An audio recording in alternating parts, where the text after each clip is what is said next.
రేపు రాబోయే రోజుల్లో కన్ను తెరిస్తే నేను మళ్ళీ అధికారంలోకి వస్తానని జగన్ 2 సినిమా చూపిస్తానని కలలుగా అంటా ఉన్నాడు. కానీ తన పక్కన ఉన్నటువంటి వాళ్ళు సాక్షి ఛానల్లో సజ్జల రామకృష్ణారెడ్డి, అంబటి రాంబాబు వీళ్ళందరూ కూడా జగన్మోహన్ రెడ్డి రేపు మళ్ళీ ముఖ్యమంత్రి కాకుండా ఉండేదాని కోసం గత 5 సంవత్సరాలు ఏదైతే చేశారో దానికి మించి ఇప్పుడు చేస్తా ఉన్నారు. కాబట్టి ఈ సమాజంలో ఎంతో కొంత వైఎస్ రాజశేఖర రెడ్డి మీద అభిమానమో లేదో జగన్మోహన్ రెడ్డి మీద ఏదో అభిమానంతో ఉండి మొన్న కొన్ని సీట్లు రావడం జరిగింది.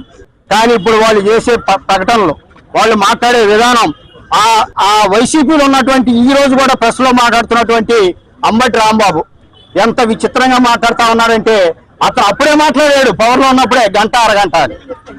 అటువంటి వ్యక్తి ఈ రోజు మళ్ళీ వేసే అన్నా కూడా ఇప్పుడు వచ్చి మళ్ళీ ప్రెస్ ముందు మాట్లాడుతా ఉన్నాడంటే అతను మనిషో పశువో లేకపోతే ఎవరికి పుట్టాడో తనే నిర్ణయించుకోవాల్సిన అవసరం ఉంది.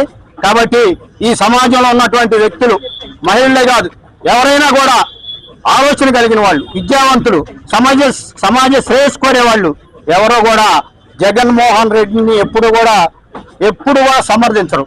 వాళ్ళు ఒకవేళ ఎవరన్నా ఈ సమాజంలో ఉన్న వాళ్ళు కొంతమంది తప్పుగా సమర్థిద్దామనుకున్నా తన పక్కన ఉన్నటువంటి గతంలో సకల శాఖల మంత్రి ఉన్నటువంటి సజ్జల రామకృష్ణారెడ్డి, అంబటి రాంబాబు ఈ ఛానల్ కూడా కలిసి ఈ జగన్మోహన్ రెడ్డికి మళ్ళీ వచ్చే రోజుల్లో ఈ 11 సీట్లు కూడా రాకుండా ఉండేదానికోసం తన వంతు ప్రయత్నం వాళ్ళు 100% ప్రయత్నం చేస్తా ఉన్నారని తెలియజేస్తా ఉన్నా.